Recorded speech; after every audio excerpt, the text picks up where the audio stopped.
So 20-second recap on what a sweep zone is. It's essentially another filter that we are using that potentially indicates that a supply or demand zone was created by institutional involvement, big money involvement, because the theory is that they've likely used the available sell side liquidity below that low to enter their long positions that then leads to that break of structure, or likewise using the buy side liquidity above those highs to use as liquidity to enter their short positions to enter the market. Okay, so let's go and look at what these look like on an actual chart. Did get some requests to look at pairs other than euro dollar, which is fair enough, right? Just to show you, how these concepts are universal and can be applied to any instrument or asset class. So let's kind of just zoom in to the recent PA price action. And what we're going to do is, like I said before, at this stage of this module, we're just going to be focusing on identifying and sort of defining those individual concepts on their own. So I'm just going to look at some examples of sweep zones. We'll talk a little bit about how it's developing with price action, but for the most part, I'm not going to be getting too stuck into how we're analyzing everything together with all of the concepts and thinking about trade ideas and forecasting where price is going to go. We'll leave that for a little bit later in the module. For now, I don't want all of these lessons to turn into 30 or 40 minute walkthroughs. I just want us to get good at identifying them.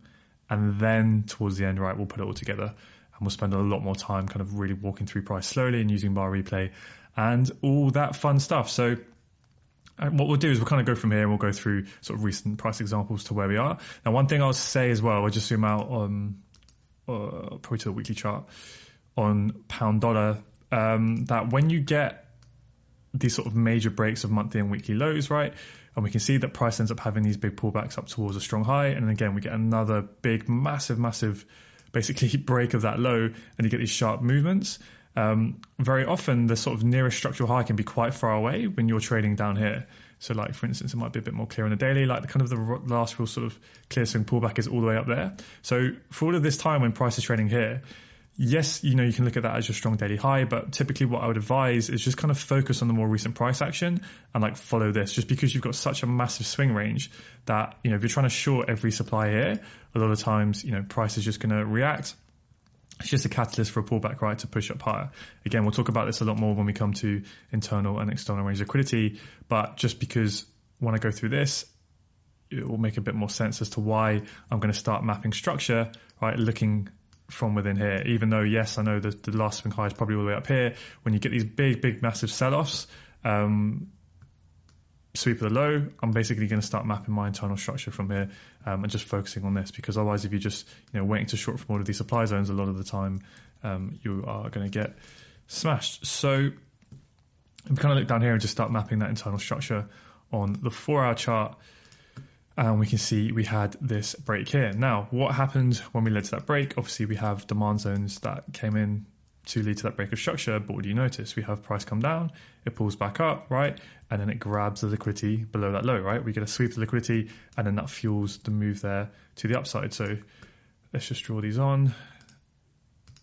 Okay, and then it's quite a big candle, so it's a bit of a messy zone, but essentially you get that large sell to buy candle with the next candle closing above it, right? Price taps into that, and then that leads to the move that then breaks structure. And then even on a smaller scale here, you see what happens. Price comes in, it pulls back, it breaks the high, right? So we know there'll be liquidity below that low. And what does price do? It comes down, grabs the liquidity, and fuels the next move to the upside. So you have another sweep zone there. Okay. Bit of a tricky one this to draw, because sometimes when you get kind of price action like that, I kind of like to include the wick as well, and I kind of just take that whole range. We get a bit of a reaction, but it ultimately ends up failing, and we come a little bit lower. We end up tapping into the previous internal demand range here, as we can see, and then we continue there to the upside. But as we pull back, right, so at this point, this would be your sort of larger internal high that you'll be focusing on at that time. What happens when we form the strong low? Well, as you can see, as we're pulling back, get that fractal structure, this low breaks the high. Okay, so we know that that becomes somewhat of a strong low because it actually broke some structure this low here. So we know that would be a fair amount of liquidity building below that low, sell side liquidity, right? Enticing early buyers into the market. Price then comes down, grabs that liquidity, and now it has the fuel to make that big move, right? So the theory would be that low gets put into the market, enticing early buyers into the market, generating more sell-side liquidity. And now let's say the big guys can step in and they can use that sell-side liquidity to enter their long positions. And now there's enough juice to fuel that movement to the upside. Okay, so we get another sweep zone here where we sweep the lows there. And then we move to the upside. And as we can see within that overall move, we also get a flip. So we get the reaction from supply, and we can refine that to the pivot candle in which price comes down to, right? That's where demand really regained control from supply, and we move there to the upside. And even you can see here, right back here, when this initial sweep happens, then we flip, and then we come up, we have a bit of a pullback, and we go higher. And what happens? That generates more liquidity below that strong low, right? That broke that high, and then price comes down. We get even more equal lows here, right? Another bounce, just enticing more market participants into the market, generating more sell-side liquidity. And then we get that liquidation into the flip here. And then now we have the fuel to make that movement to the upside, right? So you just get another big sweep POI here, right? And then eventually that leads to the move that breaks structure to the upside. And then again, we come down to this strong low here. So hopefully you can start to see a bit of a common theme when the pro sort of trend moves, pro order flow moves. Very often those strong lows when we're bullish will form through a sweep of liquidity. Okay, so like, I don't know why that disappeared. I must have moved or deleted it, but there, we initially had that sweep here, right? So very often what you'll see is price will move to the upside. You kind of get those corrective low resistance highs. Price will come down, and then as it's sort of starting to make that what we think is going to be the higher low, very often price will come down, then grab the liquidity, and now we have the fuel to the upside, and then we get the break of structure. And then likewise, we sort of get those corrective moves down. All right, we might build some equals, and then we'll get a sweep of those potentially into the sweep POI here at the previous strong low. And then we'll have the fuel, right, as we liquidate those lows to get to the upside, right? And those low resistance highs there, that basically leaves liquidity to target, available liquidity to target at the high. And then same cycle repeats, right? We'll come down. Obviously, it can all happen in slightly different ways. You get a break of the high there, generate strong liquidity below that low. We come into the previous sweep zone, and then we go. So that's why, you know, when you've got sort of descending highs like that haven't swept any liquidity, that's where we say there's resting available liquidity above those highs there. It's low resistance. So when price is coming up, it's easy for price to target those highs, right? There's liquidity to target. But when price is pulling back down into our strong structural low, this is where we have, you know, that sort of high resistance liquidity low that formed, it swept liquidity. It's got strong demand zones that took liquidity that led to the break of structure. And that's why, you know, we have those protected ranges, and very often price won't break it, and we'll continue to the upside and target that low resistance available liquidity at the top, right? So you can see kind of what I'm saying here is we come up, we pull back, sweep liquidity, strong movement to the upside, right? Again, we have that pullback, get that low there, sweep liquidity, and then eventually we go, come up, generate more liquidity, sweep the liquidity, and then we go. And that will happen, you know, even on a smaller scale. Like when we come into this low down here, right, that sweep POI that swept the liquidity below that low, we initially tap into it. It's a bit of a tricky one to see on this time frame, but we come in, what do? We move to the upside, and then price comes down, and it just grabs liquidity just below that low, it just breaks it by a few pips, right? And now the movement is ready to go, and you get another sweep zone created there. Now this one's even a bit more subtle to see. Do we flip this range? Yeah, we do. So we come into the supply, but what happens, if you look at how those candles would have formed, right? Price reacts, it comes down, it pulls up, and then what does it do? It comes down and grabs the liquidity below that low. Yes, it's just a weak low, right? It didn't break any structure on this time frame. But remember, for sweep zones, we don't need it to sweep strong structure. It can sweep a low like that, and for me, that's still valid. I find it higher probability, and I prefer it when it sweeps a low that actually, you know, clearly broke structure, and even with the candle body close. Like, that's brilliant when that happens. And you can see when price came back, super strong reaction. Okay, but for me, this still meets the criteria, and this is a flip that swept liquidity. So yeah, spoiler alert for the next lesson coming up, but this is a perfect example of that, right? So we had the reaction from supply, we pushed the upside, but what did the reaction do? It swept liquidity, okay? It came down, it came up, grabbed the liquidity below that low. So the theory is, right, it signals more institutional involvement using the liquidity that would have been available below that low to enter their long positions to then overpower supply and continue the movement. So what do you have? You have a flip that swept liquidity, okay? So now obviously you can draw your flip from the top of the reaction to the bottom of the reaction, which we come back into. Of course, you can refine it to the pivot zone as well. And again, rinse and repeat, right? What do we have? We try and take out the high at that point, right? That would be your range high. Zoom out a little bit, right? You can see the bullish structure forming overall, right? You can see this larger internal structure. We pull back, larger range here, right? So that would have been your low. Okay, so there was always potential, right? You know, price might have wanted to come down and mitigate something within that wick. But if you actually look, right, that's where liquidity was taken. That's where you had that true kind of last interaction between supply and demand. Then we got the sweep of all of this liquidity here, right? So we're following the money. That was the last big injection of demand. So although price could have come down to the strong low, there's pretty good reason to believe why this might be the next POI where the next swing low is going to form, right? To come to the upside. So we can look for 4-hour continuations within here, right? We can look on the lower time frames and try and get involved. And then we get that next interaction here that sweeps liquidity. So we know there's probably going to be somewhat of a protected low within that range. And then again, what happens? Entices early buyers into the market. They get liquidated. And then we come into that last level there. And then we go. Okay. So, this is somewhat of a sweet POI again. It's a little bit far away. It's kind of what it's saying, right? In terms of, so if I draw it on first. To say whether or not, you can classify this particular POI I'm drawing on now as an actual sweep zone, because obviously, I'd like it to be pretty near like that. But yeah, it meets, the general criteria, right? There was liquidity below there. Liquidity was potentially used in line with this demand, right? Using all of that sell side liquidity to enter long positions here to buy against those sellers to then generate that movement there to the upside. And obviously, when trading markets are strong, they're not always going to pull all the way back. Do we have any sweep zones in here? Let's have a look. So price comes in, we pull up, right? And then we come down. So we grab the liquidity below that low and that fuels the movement there to the upside. Okay, so hopefully you can sort of see with your eyes now, what we're looking for. Some are obviously a lot more, let's say, significant than others, right? When we have like the big liquidations back here, following the demand chain into the flip, well priced, right? We can start to add in a lot more stuff, but kind of just at this point, like I said, just trying to like sort of identify the bare minimum definition of what one is. This one's a bit messy to sort of draw, right? But you do have, that's kind of being the cleaner zone. Price won't always come in and kind of perfectly mitigate that. Sometimes when you get sort of, quote unquote messy price action like this, I will obviously draw it on the nice refined pivot range like that. And I did, it's super nice when price perfectly mitigates that. But sometimes you can kind of read between the lines a little bit and I'd want to cover that wick. Some of you may even potentially want to take the larger range, right? But obviously as price pushes into the zone, then you can refine it a little bit and then look on the lower time frames for your confirmations. And again, another sweep of that low as we came in to that POI, right?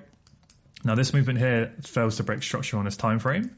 So this wouldn't, this here wouldn't be like a valid 4-hour POI, but you can still see the idea of what's happening here, right? It swept that low, demand came into the market, and we've come off it, okay?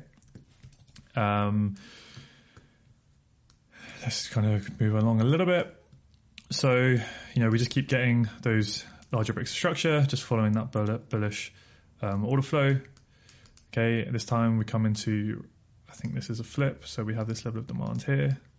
Okay, didn't sweep any liquidity, so this is not what I would call a sweep POI because, let's have a look at it.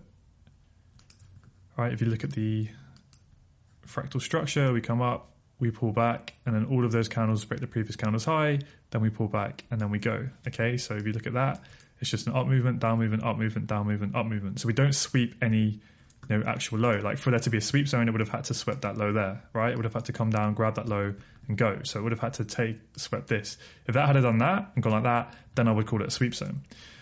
Because for me, or at least at the time of recording, I want to see like an actual, a minimum of like a fractal low that needs to be taken. Now, some people, they will look at like the wicks of the candles and they will say, price came down, grab the liquidity below that low there. And that's for them. Now, on a lower time frame, that's probably what would happen, because on a lower time frame, how would that look? It would look like a down movement, an up movement, right? And then price is taking the low. On a lower time frame, you go down to maybe the 15-minute. But on this time frame, think about it the way that we look at fractal structure. What happened? All of those candles broke the previous candle's high, then we pull back, and then we went. So for me, there's no sweep on this time frame. But some people, when they're defining sweep zones, especially with flips as well, they will see that as a valid sweep, okay? So I'm not saying one is invalid or valid. I'm just saying the way I would recommend you guys do it when you're starting out is the way I'm saying now is you want to see it to be an actual low on this time frame, okay? So that would be the low that would have to get swept, because in theory, that should be more significant, right? Because it's an actual structural low in this time frame. Okay, so I would start with that as your starting point, and as you get more experienced or you collect more data, but you're then happy to see a sweep zone like that, where you can see that on a lower time frame, that would be a sweep. You may want to include that, okay? Because some people do that with their trading. But hopefully I made it clear. I'd recommend you start with the more conservative approach, which is wait for an actual low in this time frame to be swept. That would be sort of my recommendation. Let's speed this up a little bit because I don't think this needs to be a super long video. But yeah, we'll just do a few more sort of obvious examples, right? Again, we pull back. What do? We mitigate that flip, right? So this is where we had that initial interaction from here. Okay, it's a little bit messy, but there we go. You can see where demand took control from supply, led to the break of structure, and we pull back. What do? We build some nice equal lows, okay? And then you see that's that aggressive nature that I was talking about. You kind of get that corrective, and then boom, big money is potentially using the sell side liquidity to enter their long positions to then generate the next move to the upside. And that's what I was saying at the start, right? You kind of get these move up, you get this sort of low resistance, right? All of that liquidity building up behind those highs because none of it's been really swept. I mean, there was a bit of a sweep in here, okay? So that would be, and you can see, right, that POI gets respected because we come down, have a bit of a fractal pullback, grab the liquidity behind that high. So that would have been a potentially good, nice counter trend area to look to get involved on lower time frames, right? Price comes into that 4-hour POI, that's swept liquidity, and then we can look for a quick counter trend play down into demand, okay? But you see behind that, now you've got all of that available liquidity that's been untapped, and that's the liquidity to target, okay? So typically, like I was trying to say there, is what you get is price will break structure, okay? Like that, and then you get kind of usually these corrective moves, which we can trade to the downside, but it leaves that liquidity for us to target, and then price will generally come in, either form equal lows like this, sweep into the previous protected low, and then we get the movement, or like similar thing, corrective move down, and then we'll get a low that breaks a high. That's the low that then gets swept, and then we go. That's very, very typically what will happen, and then that becomes a much more sort of protected low. Why? Because it signals that big money was involved in there, so they potentially have the intention to try and protect price trading below that low now. Again, what do we have? Price comes in, comes up, grabs liquidity below that low, and then we go. But eventually, we end up sweeping that low, right? More equals, and then we go again. And then we get another break of structure. And then obviously at some point, right, you could be using multi-time frame analysis. We've probably come up into a big daily level, up and towards or sweeping these highs.